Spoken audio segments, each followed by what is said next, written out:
নমস্কার বন্ধুরা, অপালার রান্নাঘরে সকলকে স্বাগত জানাই।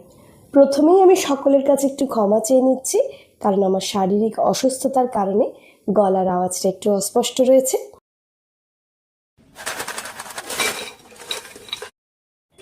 যাই হোক, আর দেরি না করে ডাইরেক্ট রেসিপিতে চলে যাচ্ছি। আজকের রেসিপিটা বানানোর জন্য আমি প্রথমেই 2 কাপ ময়দা নিয়ে নিয়েছি।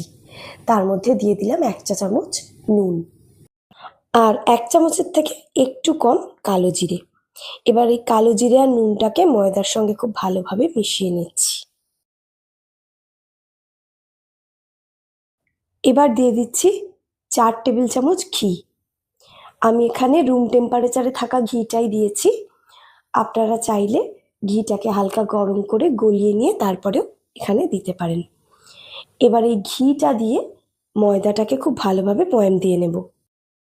ময়ামটা ঠিকঠাক হলো নাকি কিভাবে বুঝবেন? যখন দেখবেন এইভাবে মুঠো করে ধরতে পারছেন, তারপর এভাবে চাপ দিলেই ঝুরঝুর করে ভেঙে যাচ্ছে, বুঝবেন ঠিক আছে ময়ামটা। 1/2 কাপ হালকা গরম জল নিয়ে নিয়েছি।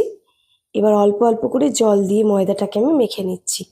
ডোটা একটু শক্তর দিকেই হবে, তাই জন্য একদম অল্প অল্প করে জল দিয়ে মাখবেন। অনেক সময় ময়দার তারতম্যের জন্যও কিন্তু জল কম বেশি লাগে। আমার এখানে 1/2 কাপ জল পুরোটাই লেগে গেল। এবারে ময়দাটাকে আমি ভালোভাবে মেখে নিয়েছি। দেখুন এভাবে চাপ দিচ্ছি, ময়দাটা কীরকম উঠে আসছে। ঢাকা দিয়ে 20 মিনিটের জন্য আমি রেখে দিচ্ছি। 20 মিনিট পরে ময়দাটাকে আরেকবার একটুখানি মেখে নিচ্ছি। এবার এই ময়দার থেকে একটা বড় সাইজের লেচি আমি নিয়ে নিয়েছি। এবার এটাকে আমি বেলে নিচ্ছি। যেহেতু ময়দাটা শক্ত করে আমি মেখেছি, তাই জন্য এখানে আমার ময়দা না ছড়ালেও কোনো অসুবিধা হবে না। আমি দেখুন ময়দা বা কর্নফ্লাওয়ার কিছুই ছড়ালাম না, বেলে নিলাম।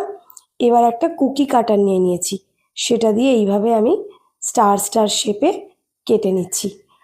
আপনারা চাইলে অন্য কোনো শেপেও বানাতে পারেন।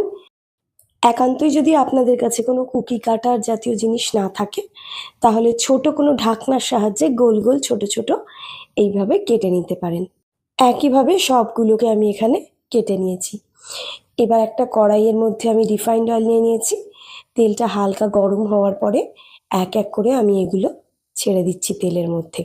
গ্যাসের ফ্লেমকে একদম লোতে রেখে মিনিট 4-5 ধরে এক একটা ব্যাচকে আমি ভেজে নিচ্ছি।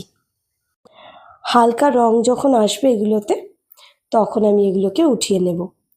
দেখুন হালকা বাদামি মতন হয়ে গিয়েছে, এগুলো উঠিয়ে নিচ্ছি। আওয়াজটা শুনে আশা করি বুঝতে পারছেন কেমন হয়েছে ভাজাটা।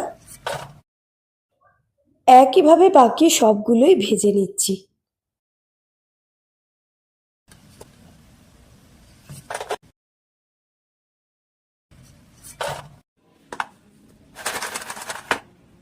আপনারা চাইলে এভাবেই এগুলো খেতে পারেন নিমকির মতো, কিন্তু আমি এগুলোকে হালকা মিষ্টি বানাবো, তার জন্য এর মধ্যে আমি 1/2 কাপ মিছরি দিয়ে দিলাম।